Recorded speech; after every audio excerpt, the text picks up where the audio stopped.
Hi there everyone, my name's Luke and welcome to my channel.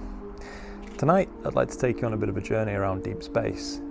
It's set to be clear all the way through till dawn, and if that is the case, then I'd actually like to show you a wide variety of objects ranging all the way from perhaps the moon itself, which is currently 98% illuminated, all the way to distant galaxies and kind of everything in between. Before we get started though, I'd just like to take a moment to say thank you to everybody who's watching, everybody who has been watching, and showing your support. It's just been absolutely beyond anything I could have possibly dreamt of, and I really do appreciate it so much. I kind of can't believe that last full moon I was recording a video on shooting under the full moon with no filters and such, and around that time I was at 180 subscribers during recording. And as I'm speaking to you right now, I'm approaching 500, which is, I just can't wrap my head around it. It's amazing. So, genuinely, thank you. And as long as you're enjoying watching them, I'm certainly enjoying making them, and I'll continue to do so. So, cheers. All right, so we're ready to go now. The plan's basically going to be that I'm going to use this camera right here to record my laptop screen, as unfortunately my laptop's not powerful enough really to be running screen recording software and doing live stacking and such. And you can hopefully see what I'm doing, and I'm staying out of the way of this one with any luck.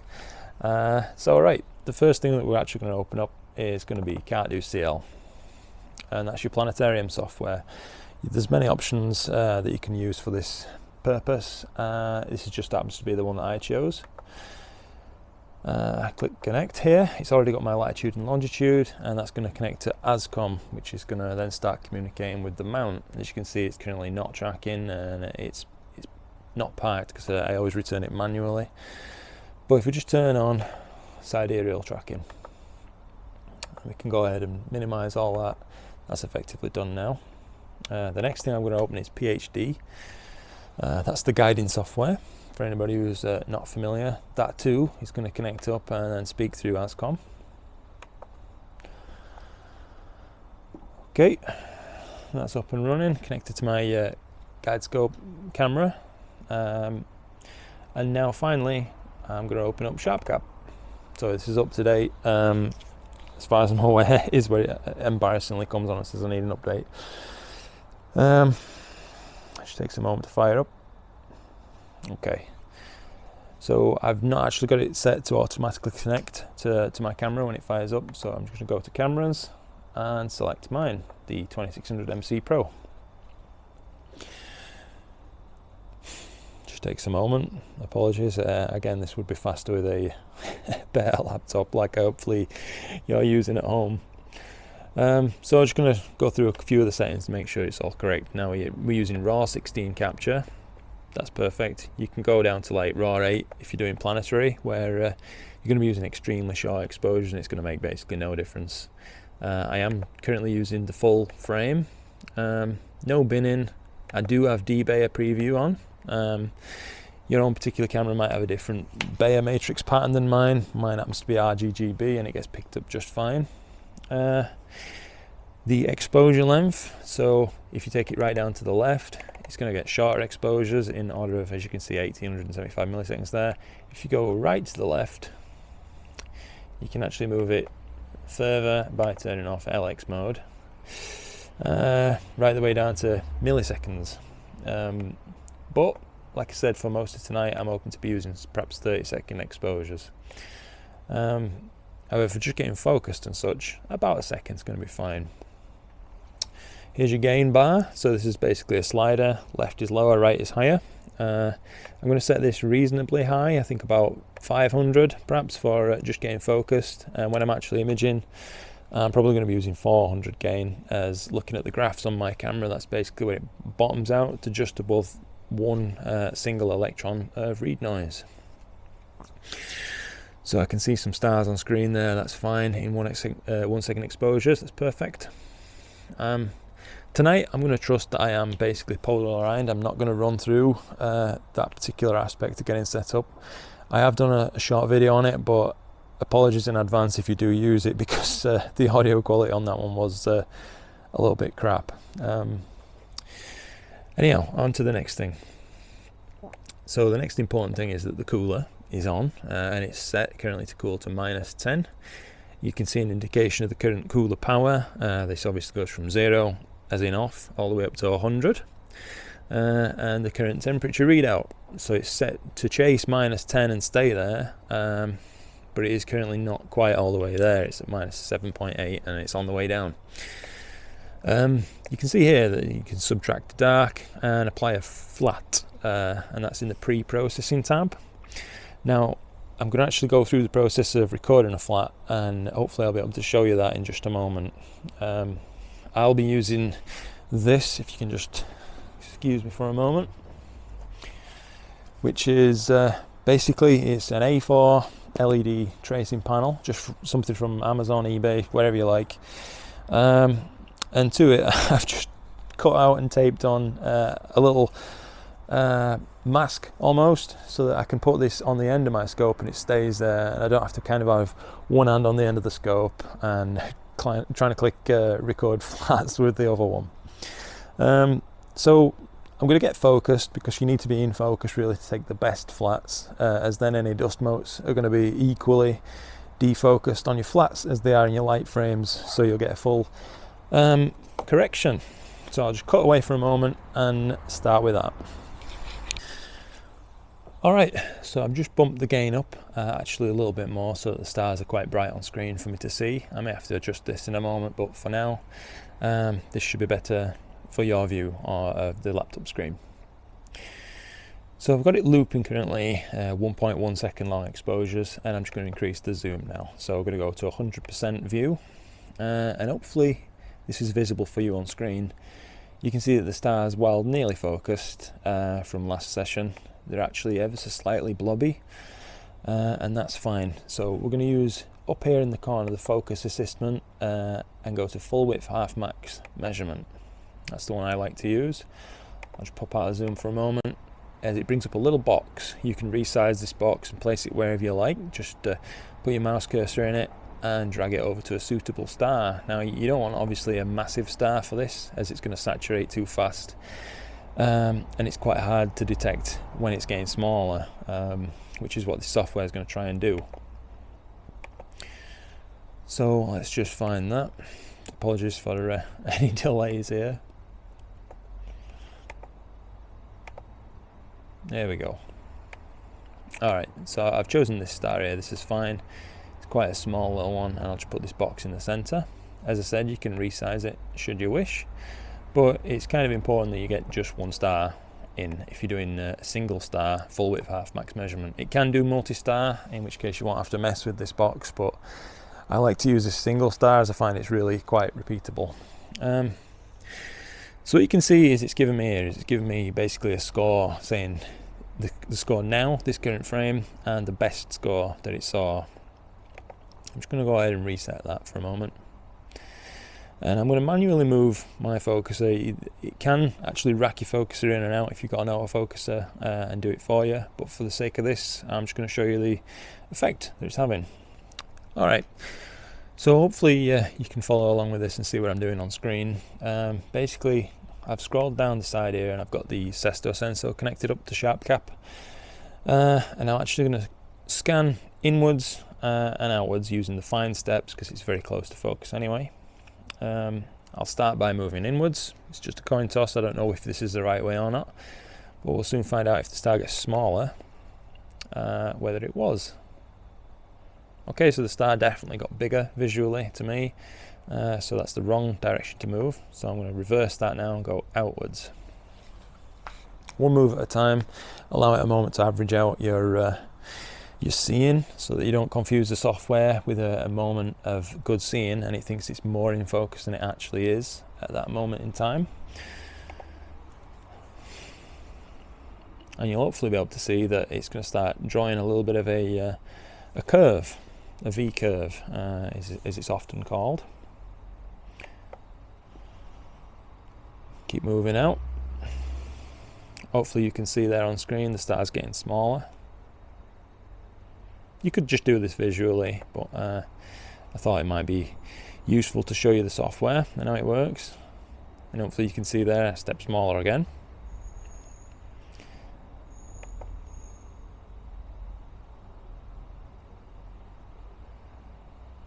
I think it's got a little bit larger, and yeah, the curve's agreeing. So it's currently showing now 4.3 full width half max, and the best score that I'd recorded was just above 4.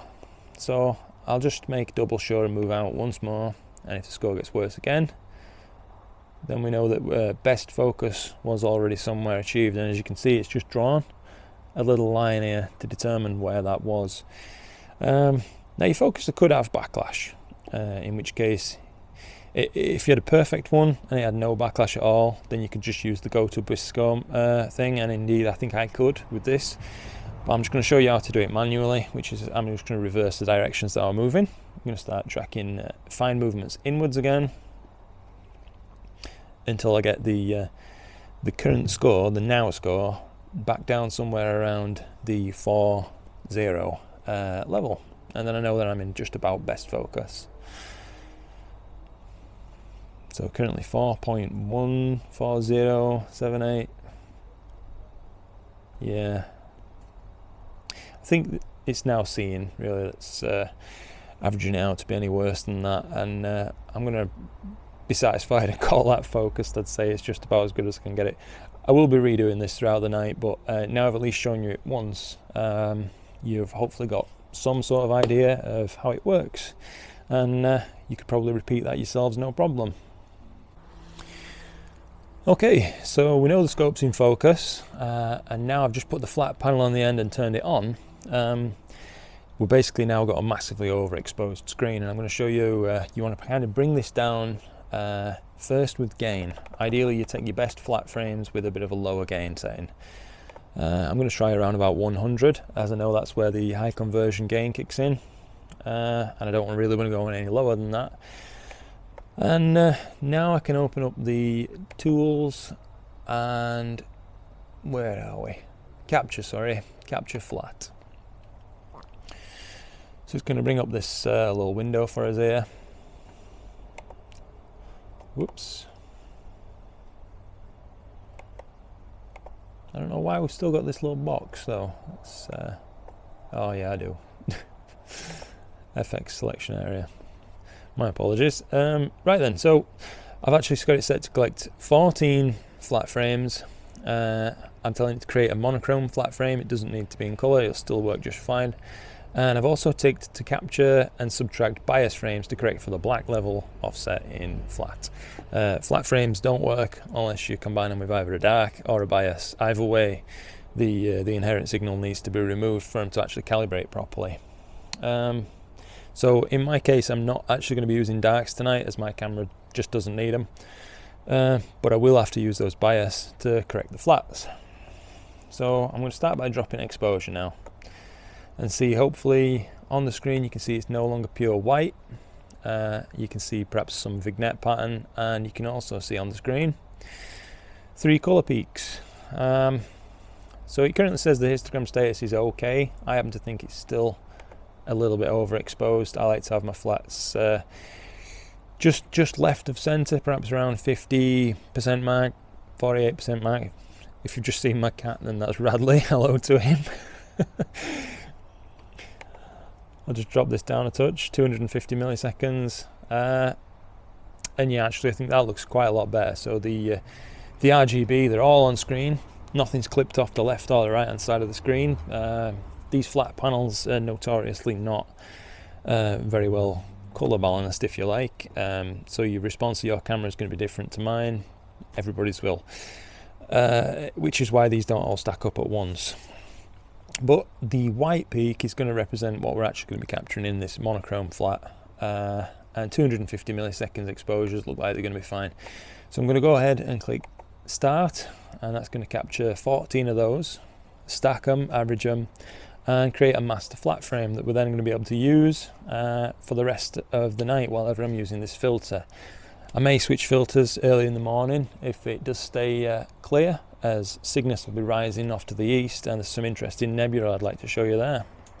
Right, so I'm back. It's finally finished stacking and processing those flat frames, and it's automatically began applying those. It's set to do that. So as you can see, apply flat. It's got a file located there, it's done that all automatically itself. And now we should have flat calibrated and bias calibrated images. Indeed, I've turned the exposure to the same. I'm just going to turn that back up now somewhere so I can see DSOs and get aligned properly. I probably will be using plate solving at some time tonight, but really to explain that one, I think that's probably a subject for another video. By all means, leave a comment down below if that's something you'd like to see. I've also got a few more ideas, but I'll pass them on to you as they come up. But yeah, we can just double check now. Yeah, we're still in focus. I haven't knocked anything. And we're ready to start moving away to, I believe it was the Owl and Surfboard. So to do that, I'm going to open up my sky chart again. Can't do seal. I know it's in Ursa Major, and hopefully you can see there on the screen labeled M97. That's actually the Owl Nebula itself. I'm just going to select that and click slew. Hopefully you can hear the mount now. That's just going to get underway and get itself quite close. Now, to actually finally locate the Owl Nebula, if it's not on screen right away, I will use SharpCap's plate solving here, which should communicate with ASTAP, I do believe, and it's just this button, plate solve and sync, and that takes a photograph from SharpCap, downsamples it, solves it, and moves you again, and synchronizes you up and gets you really very close indeed in quite, quick fashion. Now, yeah, I can't see it on screen just yet, so I'm actually going to go ahead and click that button, and you'll see what it does. I kind of won't go through the setup of it just yet. I'd like to get that cleared in my head again, because in truth it's something I set up like months and months and months ago, and it's just been working fine since. I don't want to deliver any misinformation. So as you can see now, it's solving a frame.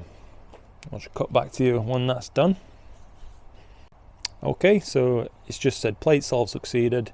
The mount is now synced to its correct right ascension and deck, and it's actually just moved itself to where the Owl Nebula should be, and I think I can just about see it on screen ever so slightly. Yeah, I can. I'll just make sure that that's correct. It should be, because plate solving is very accurate, but just to prove it to you on screen, I'll up the gain even further, and maybe a 4-second exposure.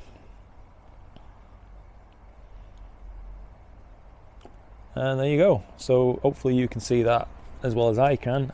Well, I suppose that's doubtful as we're recording the screen with the camera, but the Owl Nebula is right there, and actually the surfboard is right there. So I'm going to go ahead and kind of move this manually now using the scope controls on SharpCap. Before I start moving, I'm going to take note of what sort of star I should be roughly aligned on to get both things in frame at one time. And it looks like if I align somewhere around this particular star here, in the middle of the frame, to use that I'm going to use crosshairs, which is this button. Incidentally, you probably just see me click it. Yeah, if I get this centered, I'll double check again with a longer exposure, see where things are placed, and we'll get it finalized, and then start some 30-second exposures live stacking with that flat subtraction, and we'll get underway on the actual first target of the night.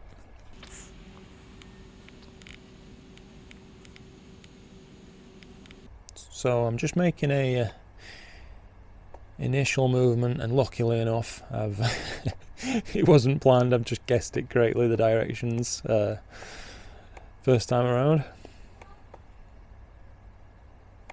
And I'm just going ever so slightly beyond, but it's worth mentioning one final tip.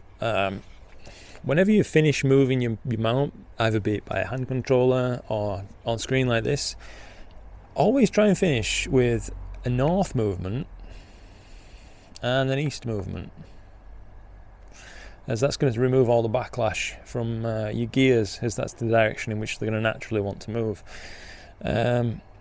And that should be just about okay. I'll just, like I said, double check now with a longer exposure that we're in the right spot.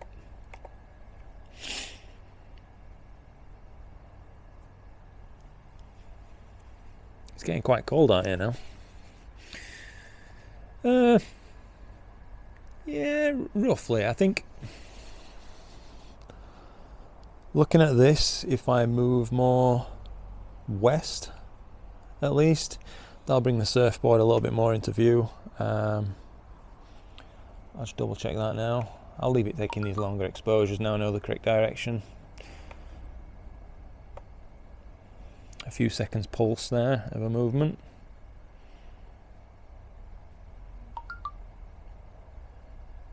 Okay, that's a little more centered. It's not too bad. Just a tiny more pulse.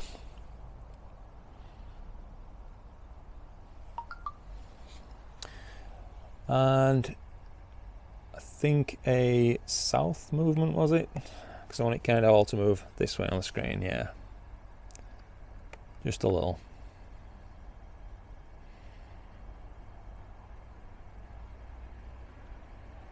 Okay, that's spot on. I'm satisfied that that's all on screen and I'm not clipping anything off. So now let's just cut away and start fresh and talk about live stacking. Alright, so cutting back to it now. I've just actually changed the camera settings. We're now taking 30-second exposures like I'd planned, and the gain is back to where I was talking about earlier in the night, which is going to be 400, which is quite a high gain count, but as you can see, nothing's really saturated on screen. Perhaps the cause of the absolute brightest stars might be, but I'm really not that fussed. So now that that's done, and I've just checked by letting it actually take an exposure before I started that everything's all right, I'm going to go ahead now and click live stack. Before I do that, actually, really quickly, you must input a name first for your live stack, because if you don't, it's just going to get kind of a default file name. And when you come to the end of the night and copying all your files across, you'll be thinking, hang on, what was this a picture of again? So I'm just going to call it Owl. That'll be good enough. That'll give me an idea of what part of the night this was from. So live stack, I'm going to reset everything. This is currently just from my last session, it was still set up. I'm going to turn off full width half max filter, turn off the brightness filter. I should have done this beforehand, but I'm actually going to start looping the guide in. I've just opened PhD there in case it wasn't clear, and I'll allow it to auto select itself a guide star, and it should start guiding as soon as I click that. A little bit rusty, and yeah, it is.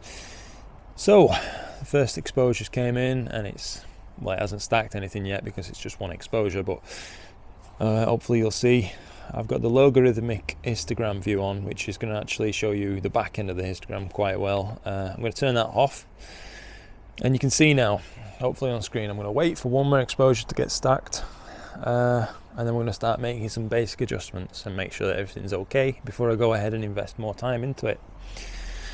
So there we go. Hopefully you just noted that it's moved over to 2 frames stacked and 60 seconds of total exposure. Now, one thing you'll probably notice straight away is that things are moved away from the left hand side, which is great. We don't want any signal cutting off the left, as that's basically irrecoverable and lost. The next thing of note is that you can see the color peaks in the image are not all aligned, so red at the back, green in the middle, blue at the front. Fortunately with SharpCap, you can just click auto color balance from histogram peaks, and that's going to bring them all roughly into line quite well. You can also automatically stretch the image. I usually find this is kind of aggressive, but it does give you a good idea of what's on screen. And hopefully at home now you can see with just 90 seconds of exposure, soon to be 120 seconds, we're already building up to quite an interesting little picture. I'll just scroll up and show you the the surfboard galaxy. You can see that there's already some colour. It's buried in lots and lots of noise, but it's important to show you this noise right now, because you're going to hopefully see over time that this is going to drop right off. Now we've taken a few exposures, we've got some idea roughly of what average frames might look like. I'm out here with it, so I know there's been no transient events which could have caused freak frames to happen, perhaps even, rather than a guiding error. That might be something I wouldn't have noticed, but there's certainly been no gusts of wind, there's no clouds passing ahead. So I know that this is a reasonable average of the full width half max of frames that I can be expecting right now. and I'm happy that it would have accepted all of these. So I'm now going to click filter on full width half max and just up it ever so slightly, so that it won't reject any frames that come in that are of just about this quality, but any that are worse, it will start to reject them, and that's what we want. We don't want to be stacking poor data. We can also see that on the brightness, it's starting to get an average now of the star brightness in the frame, and I'm going to go ahead and just click filter on brightness.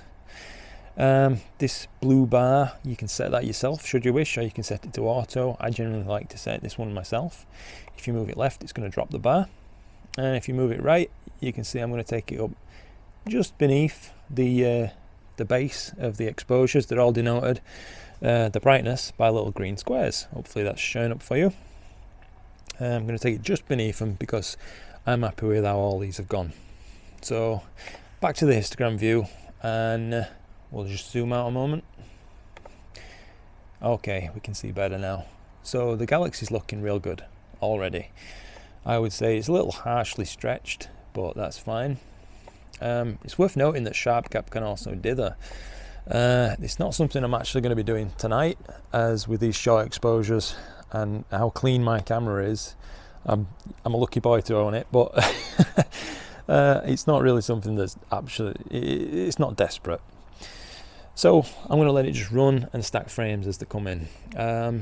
Hopefully you're going to be able to see now. I'm going to let some time pass and perhaps hopefully stack up 100 plus exposures and give you an idea of how much this noise profile changes. I'll leave the camera where it is, or roughly where it is, and come back to you in a little while and show you hopefully just how much the image improves over this sort of time.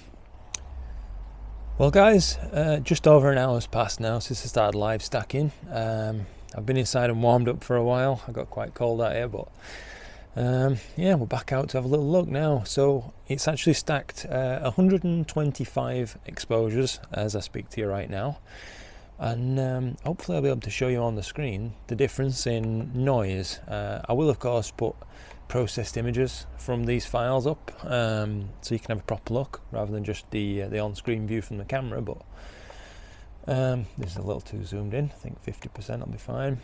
Yeah, so there you can see the wow, the surfboard galaxy, I believe it is. That's actually looking really quite detailed. I'm impressed at that, considering there's a 98% moon just literally right there. And now let's go across and down and look at the Owl Nebula.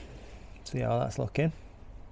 Oh yeah, so there's even colour showing up properly on this now. You can see green, well, like a teal colour for the core, and then a beautiful hint of red going all the way around the outside. And this has all been done with no filtration of any kind, really, just a UV IR cut filter, as I'm using a refractor, and so I need to use one of those with my camera. And yeah, just taking another look at this now. I think I pointed out these three stars were looking in particular quite sharp, and yeah, they really are. It's looking fantastic. There's not really much noise to speak of. Hopefully I'll be able to process these into something to show you. As I mentioned earlier, it's not really going to be something that you might send to NASA as an A-pod. Definitely not that kind of image, but certainly some fun's been had, and I've got something I can show you there straight away. So already on this little tour of deep space, we've taken an image of a galaxy and a nebula now, a planetary nebula. I think I'm going to actually just slew away now to M13, the Great Cluster in Hercules, and we'll view a globular cluster next, and do the same sort of thing, a live stack on that for a while. Obviously you've seen most of what it entails now, so I won't put you through sitting through all that again. I'll spare you that, and I'll try to spare you as much B-roll as possible during this video, as I'm aware it's probably going to get quite long, and people are only so patient. So yeah, I'll get straight on with that. I'll go move away now and get aligned, focused, as I think temperature's dropped. And yeah, hopefully start off another live stack. I'll show you it start, and then we'll do the same thing again. Come to it again in perhaps an hour's time. Alright, stay tuned. Alright, so that stack is saved out, and I just thought I'd show you what we're going to do now to move to the next target real quick. So as you can see, it's still looping 30-second exposures. I'm just going to drop that down a couple of seconds, that's fine. Increase the gain a good chunk again. I'll stop the guiding. I'll rename the target because I know I'm going to be on M13. I'll just type M13. That'll make another folder now when I save these out. I'm going to open Cart Do CL and type in M13 into this little bar here. Hit enter. As you can see there in Hercules, it's located it. That's just off to the east. And I'm going to hit slew. And because I've plate solved once, this is probably going to be fairly accurate, and I would expect I'll probably be able to see M13 in the frame right away. But if not, I'll just go through the same procedure as last time where I hit the solve button, that puts it close, or perfect, and just go from there and get your framing correctly. Alright, so I've got M13 well centered now. I decided to just do it manually since it were very close and I kind of knew what to do rather than waiting for a plate solve to finish. I've just changed the gain back down to 400, the exposure back to 30 seconds, so we're using the exact same settings as we used for the Owl and Surfboard capture. And yeah, I think that looks great. I'm just going to set guiding off now. So we're opening PhD, allowing it to select itself a star, hit go on guided. And yeah, double check everything, all looks good. File name's input, so I'm going to go ahead and hit live stack, and I'm going to have to clear the previous stack. And I'll also turn off the full width half max filter, the brightness filter, until just a few frames have came in, and I can readjust those parameters for this particular target, as no doubt they'll be ever so slightly different. I should have also reset the histogram, as I've just noticed. There we go. Alright, so I'll get on with that now, and I'll just come back to you in a few moments and show you what 1 or 2 frames perhaps looks like.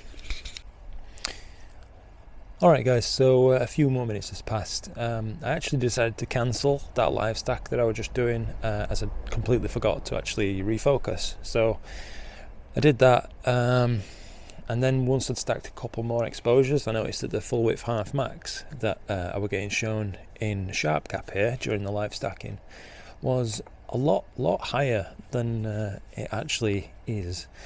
And I think that's because a few stars were saturated, and that really throws off the calculation quite a lot. So instead of showing what it's showing now, around the 4.7s, up to perhaps 5 full width half max, which again I think is higher than it actually is. It looks quite sharp.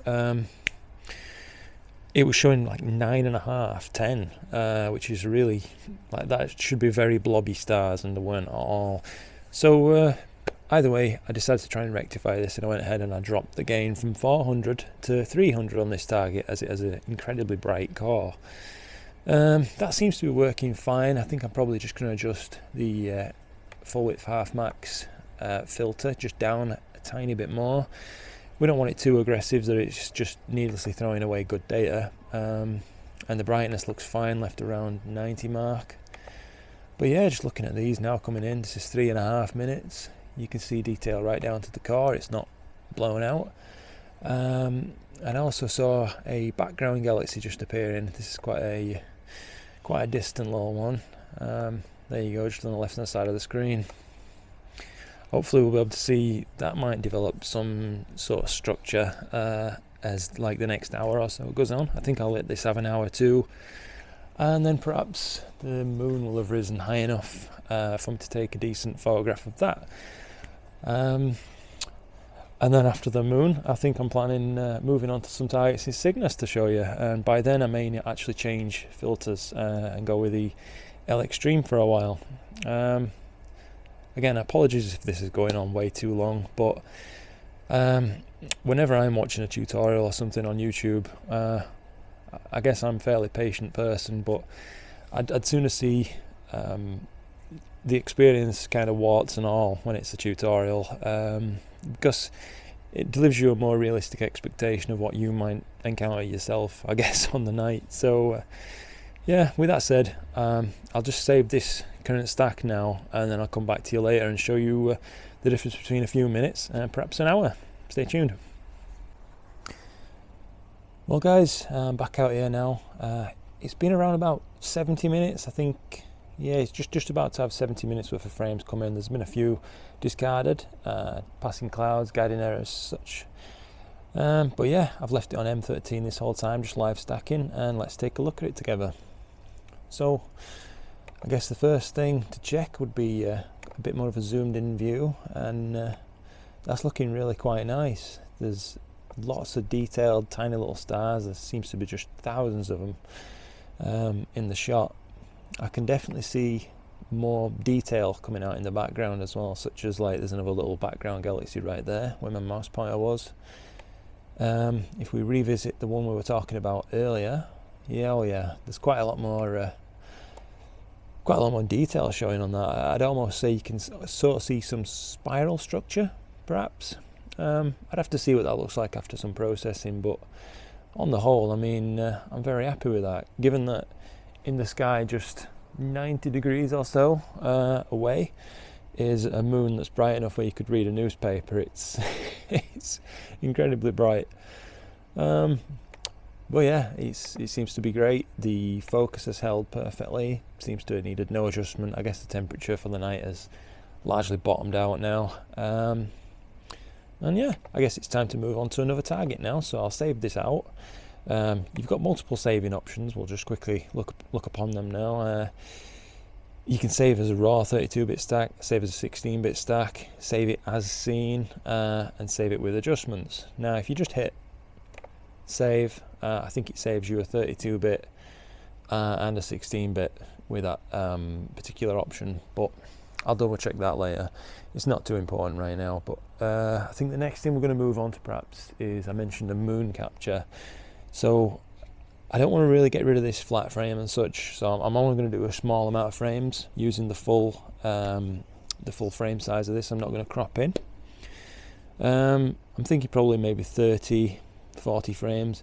A normal approach to lunar photography would usually include something like 1,000 frames or more, and then you'd stack perhaps the best 5 or 10% of those. I'm not going to do it like that tonight, but if you guys might like to see some sort of tutorial on lunar photography and how I do it, I'd be more than happy to make that for you. But for a look tonight, and hopefully still quite a pleasing image, I'll just do that approach sort of thing, maybe 30 to 40 frames, and then it won't take up too much hard drive space when I'm moving it away from this laptop to the other one. So I'll get moved over to that now. One more thing to note, actually, when you're doing lunar photography as well, I don't know, many of you probably already know this, but if you're looking at your little control panel here on EQ mod, you really need to change your track rate to lunar, otherwise you're going to just slowly have the moon slip off the side of the screen and you'll forever be trying to catch it back up using your controls. But if you just change it to lunar, then you're fine.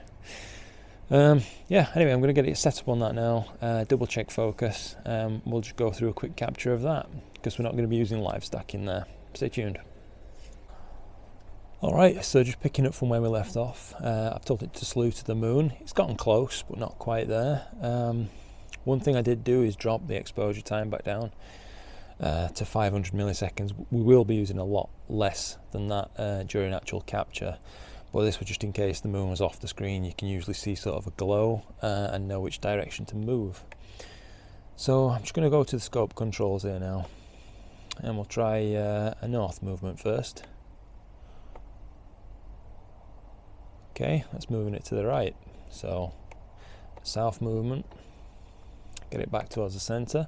If we use the circle on here, that'll really help us get the moon centred. I'm just going to change the guiding tracking rate, now. Okay, so now we'll try a west movement. Yeah, and that's the right direction, so we'll just pull the moon down.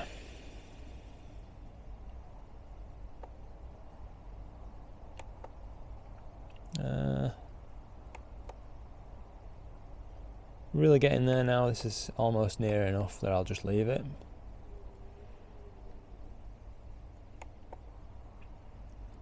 Small south movement, if I over compensate a little bit and go a little bit too far south and west, then I can do what I was talking about earlier, where I finish with the north and an east pulse. Okay, that looks pretty well centered, so I'm going to turn off the crosshair now. And the first things first, I'm going to actually drop this gain down to 100. I'd like to image the moon with 100 gain if possible. And then start dropping down the exposure until we start seeing some surface detail. That's the next thing. So we're just about there, so that's fine. I'd say 3.91 milliseconds is what it's going to take. As you can see, we're still in a fine state of focus. It's really sharp in between these seeing ripples, and hopefully you can see what I was talking about earlier in the night as well, how this is kind of a low frequency seeing effect that you're experiencing right now when you look at the screen, where it's kind of like water ripples. We'll cut clean through all these just by taking these extremely short exposures basically. So I'm going to go ahead and set this up to do that now. I've currently got the output format set to automatic. It will change to doing a SIR video file, which is a load of raw images, all basically put together into a video file, which stuff like AutoStacker likes to use, and that's absolutely fine. So for this, I'm actually going to use quick capture and tell it to go. We'll just go 100 frames and see what that comes up with. It's probably going to be a big file, but I think I've got like a 32 gigabyte thumb drive that I can transfer these files off to my processing PC. Hopefully, as you can see on the screen now, it's halfway through capture.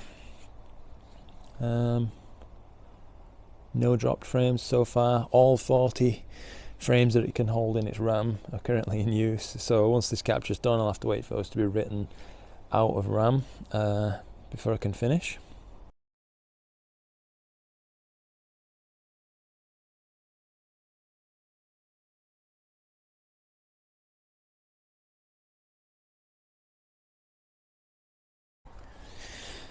Okay, so I checked M27 and unfortunately it's just too low in the sky right now to be photographed.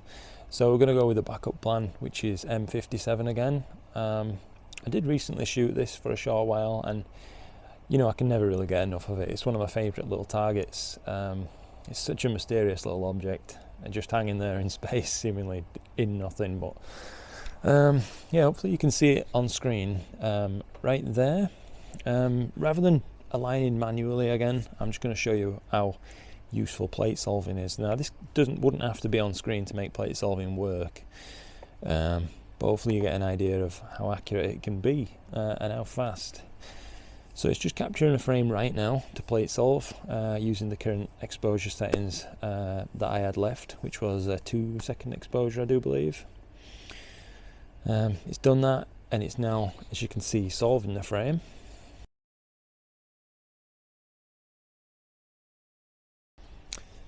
And it's probably been about 20 seconds.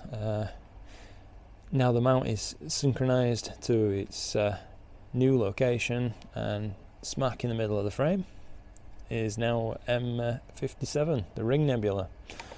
Just verify its position there. You see if I put a crosshair, it's put it absolutely dead center, which is perfect.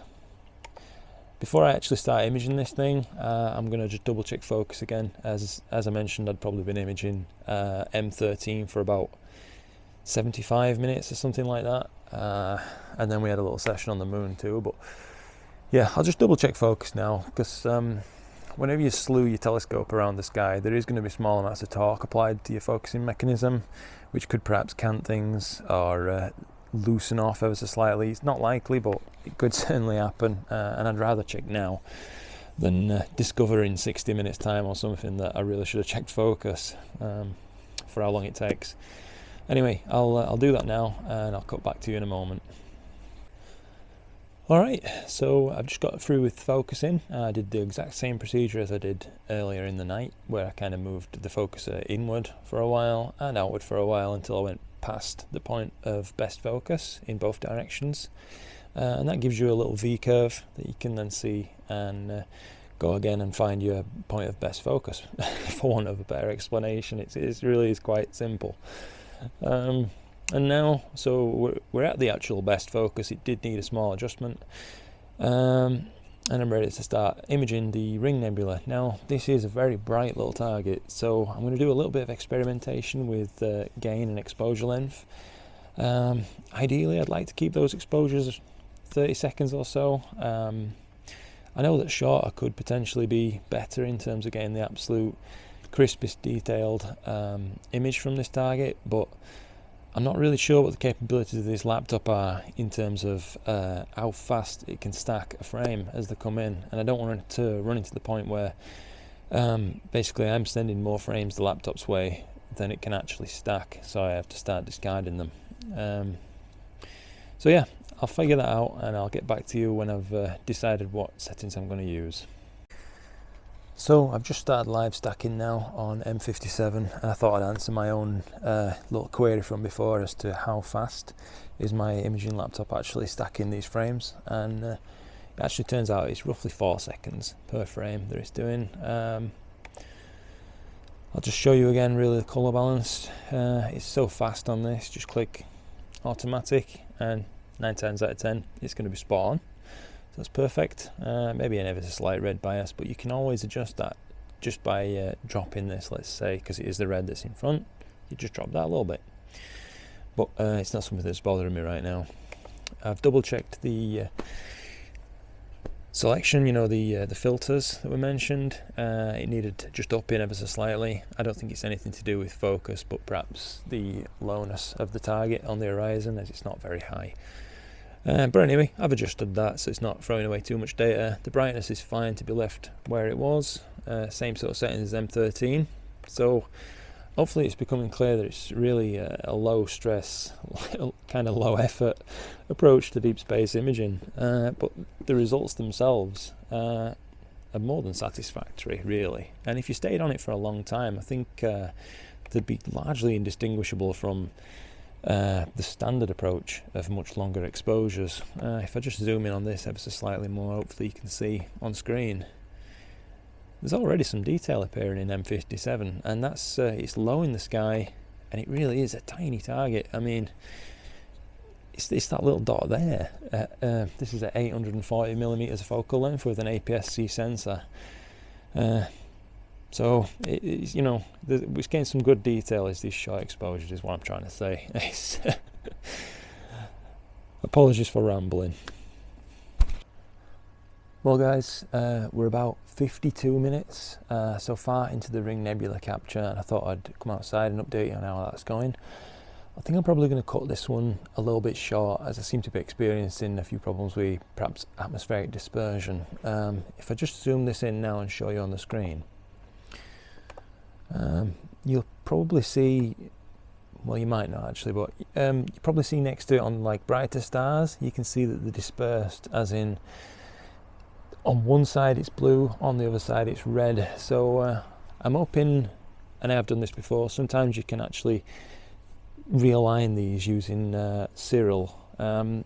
Basically split it up into its RGB components from the debayed frame, and then tell Serial to realign them all in like an RGB combination, and that kind of thing brings things back. If not, then I'll just process it as it is. Again, it's all just a test tonight and a little bit of a deep sky tour. I think I'm probably going to cut this one short, like I may have mentioned. Earlier on in the night, I actually had a crash about 50 minutes ago. And I lost perhaps 10 minutes of data, so no huge deal. But I've decided I'd actually like to get out my L Extreme filter here and swap that out for just the UVIR. And as Cygnus is now in a decent imageable position, I think I'm going to take a photograph of the Cygnus wall.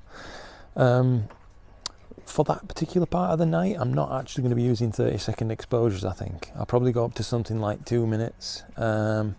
and still a reasonably high gain, just to see what it looks like. But I don't know for sure just yet. I will definitely take some test exposures rather than just gambling and take a roll of the dice and hope it's good. No, I think it'll be okay though. I'll come back to you in a moment. I'm just going to switch targets and save this out. Okay, so I've just changed filters. I slewed away and actually did a refocus using Vega, as it's quite a nice bright star, and I could use a relatively short exposure time and still see changes to the star quite easily. Now that that's done, I'm actually got the I have got the flat panel on the end, and I'm going to take a fresh set of flats now, because obviously on a filter change you should do that. I just thought I'd take a moment though and quickly show you the difference in gain and exposure settings though. So earlier on in the night I took the luminance flats, and I believe they were a couple of 100 milliseconds at like 100 gain, and to get a well exposed flat on this I'm needing to use 200 gain and actually 2500 milliseconds, so 2.5 seconds exposures. So I'm going to go ahead and rattle those off now, get them stacked up, and actually get myself aligned and ready, and I'll come back to you in a moment once we've got a test exposure on screen to show you. Well guys, we've got about 4 exposures in now. I've not actually done anything to it yet, so I thought I'd just take a first look at it with you on screen. Here we are. As you can see, the histogram isn't clipped off the side. That looks good. I'll just hit the colour balance button. Hopefully that does. Oh yeah, it's done a good job. And now I'll bring up the black point a little bit, as it looks kind of washed out. Maybe up to about there. Wow. And the mid-level, we'll bring that towards the black point a bit. That's going through a decent part of the data.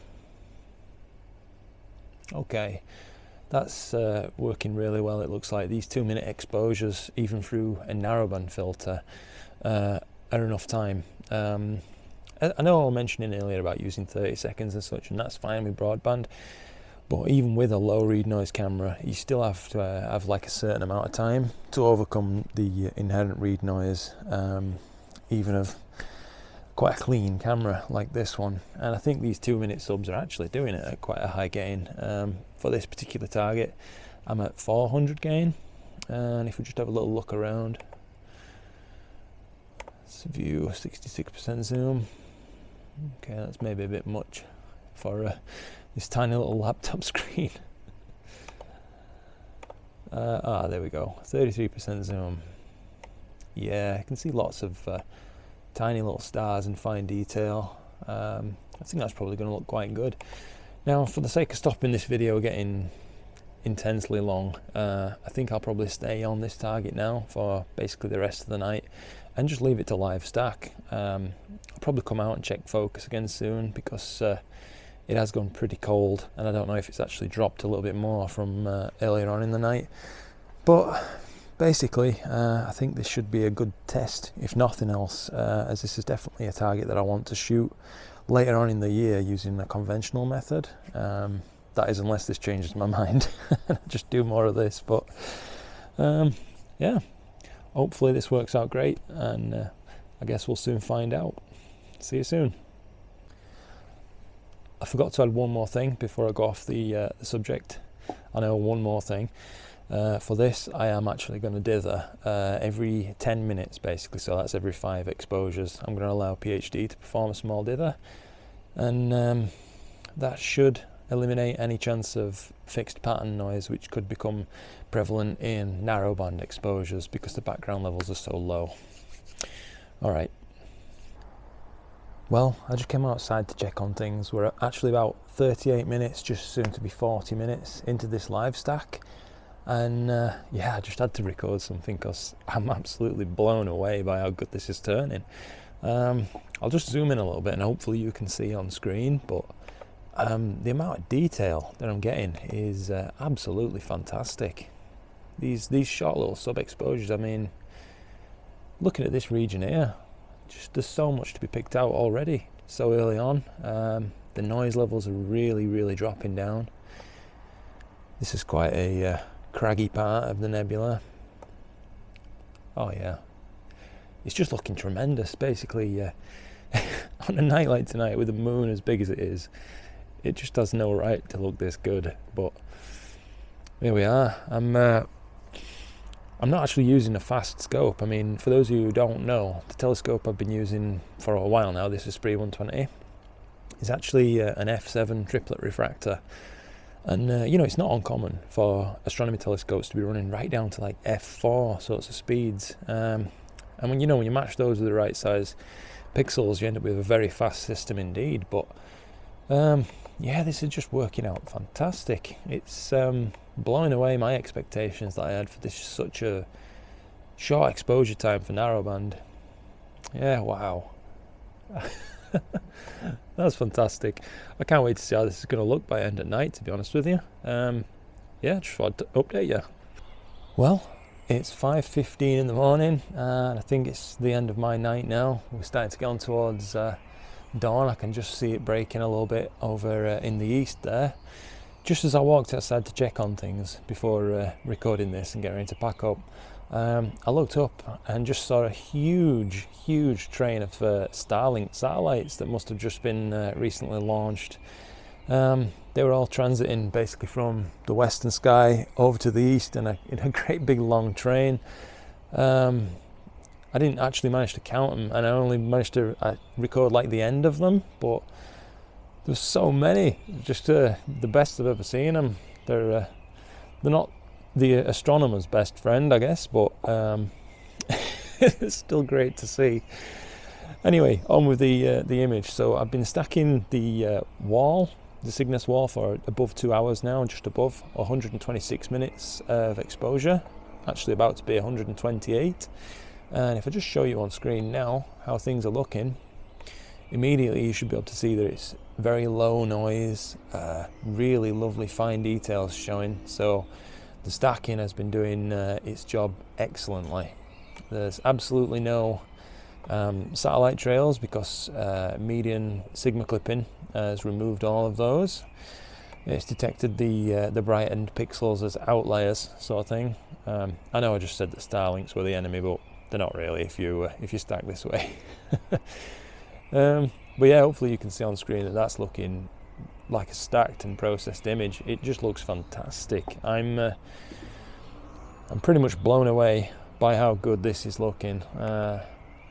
No complaints. I can't wait to get this inside and basically process it on the PC a little bit more and see what I can pull out of the data. I'm going to save it now as a 32-bit stack and a 16-bit stack, just see what the difference is for my own interests. I shouldn't imagine there's much in it.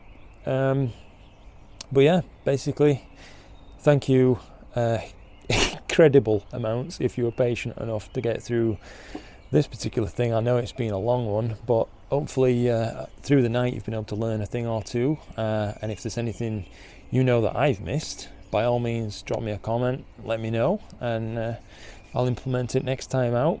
But yeah, I've had loads of fun. Thank you very much for your time, for watching. Please leave comments and such, I love reading them, and I'll catch you next time. I hope this was useful.